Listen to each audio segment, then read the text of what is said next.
በአንድ ቃል 918 ሰዎችን ያጠፋው ምስጢራዊ መሪ ህዳር 18 ቀን 1978 ዓ.ም በደቡብ አሜሪካዋ ጉያና ጫካ ውስጥ በሚገኘው ጆንስታውን በተባለ ምስጢራዊ ቦታ በአንድ ጀንበር ከ900 በላይ ሰዎች ሕይወታቸው አለፈ። ከነዚህም ውስጥ ከ300 በላይ የሚሆኑት ገና ሕፃናት ነበሩ። ነገር ግን የሚያስደነግጠው ነገር እነዚህ ሰዎች የተገደሉት በጦርነት ወይም በወራሪዎች አይደለም። በገዛ እጃቸው፣ በገዛ አባታቸውና በመሪያቸው ትዕዛዝ መርዝ ጠጥተው ነው ሕይወታቸውን ያጠፉት። እንዴት? በአንድ ቃል ብቻ ከ900 በላይ ሰዎችን ወደ ሞት መንዳት እንዴት ይቻላል? ሳይንቲስቶች ይህንን አስፈሪ ክስተት የአእምሮ ቁጥጥር ወይም ማይንድ ኮንትሮል ይሉታል። ዛሬ በዚህ ልዩ ዶክመንተሪ የሰው ልጅ አእምሮ እንዴት በረቀቀ መንገድ እንደሚጠለፍ፣ ሰዎችን ከቤተሰቦቻቸው የሚነጥሉት አደገኛ የካልት ምግቦች ሚስጥርና ከዚህ አደጋ እንዴት ራሳችንን መጠበቅ እንደምንችል በጥበብ እንፈትሻለን። ካልት ምንድን ነው? ብዙዎቻችን ካልት ሲነገር ስንሰማ በጨለማ ክፍል ውስጥ ጥቁር ልብስ ለብሰው አጋንንትን የሚያመልኩ ሰዎች ብቻ ይመስሉናል። ነገር ግን እውነታው ከዚያ እጅግ የራቀና የበለጠ ረቂቅ ነው። በስነ ልቦናው ዓለም ካልት ማለት እውነተኛ ዓላማውን የደበቀ፣ አባላቱን ከህብረተሰቡና ከቤተሰብ የሚነጥልና የአንድን ግለሰብ ውሳኔ ሙሉ በሙሉ የሚቆጣጠር አደገኛ ስብስብ ነው። ታዲያ ጥያቄው አንድ አእምሮ ሙሉ የሆነ ጤናማ ሰው እንዴት እንዲህ አይነት አደገኛ ቡድን ውስጥ ይገባል? መልሱ የሚጀምረው ላቭ ቦምቢንግ ወይም የፍቅር ጎርፍ በሚባለው የስነ ልቦና ማታለያ ነው። አንድ ሰው ብቸኝነት ሲሰማው፣ በህይወቱ ሲበሳጭ ወይም ተስፋ ሲቆርጥ እነዚህ ቡድኖች ይቀርቡታል። እኛ እንወድሃለን፣ አንተ ለኛ ልዩ ነህ፣ ችግርህን እኛ ብቻ ነን የምንረዳለን በማለት በከፍተኛ ትኩረትና ፍቅር ያጠለቀልቁታል። ተጠቂው ሰው እውነተኛ ቤተሰብን አገኘው ብሎ ሲያስብ ሁለተኛው አስፈሪ ደረጃ ይጀምራል፣ ማግለልና ማዳከም።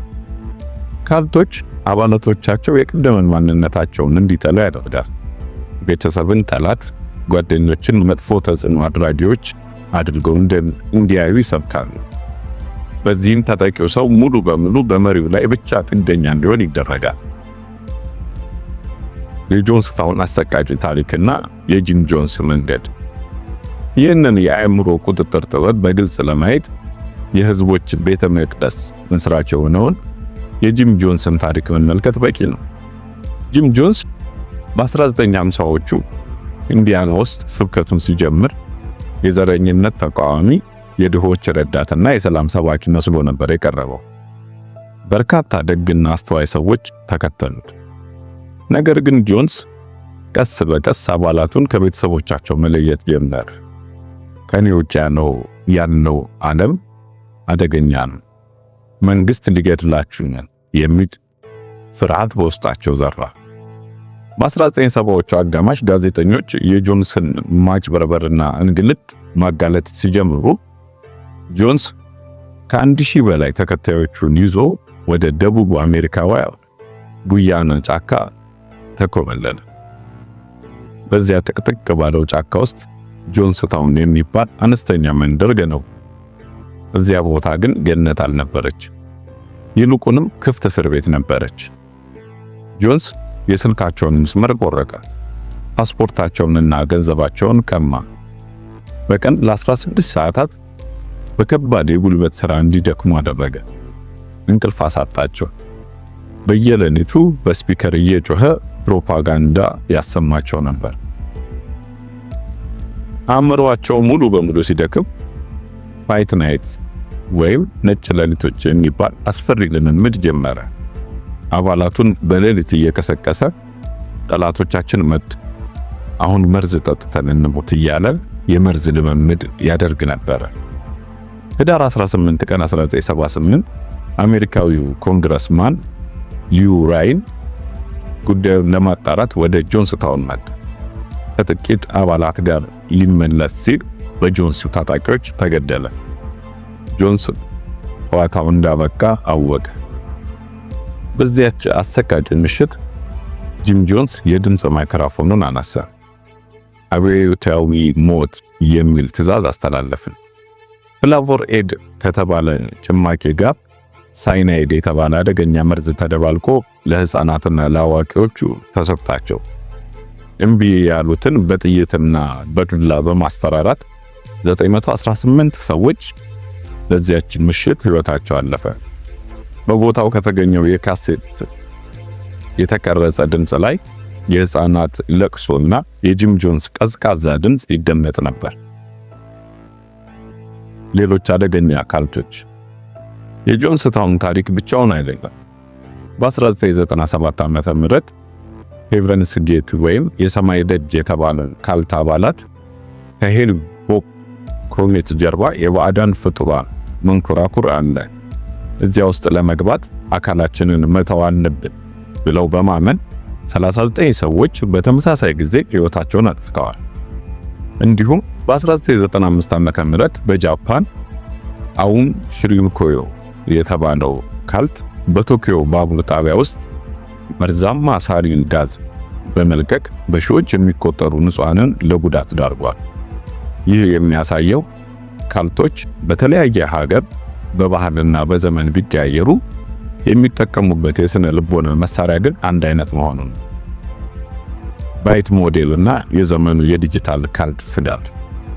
የስነ ልቦና ተመራማሪው ስቲቨን ሃሰን አደገኛ ካልቶች ሰዎችን የሚቆጣጠሩበትን መንገድ ባይት ሞዴል በሚባል ቀመር ያስቀምጠዋል።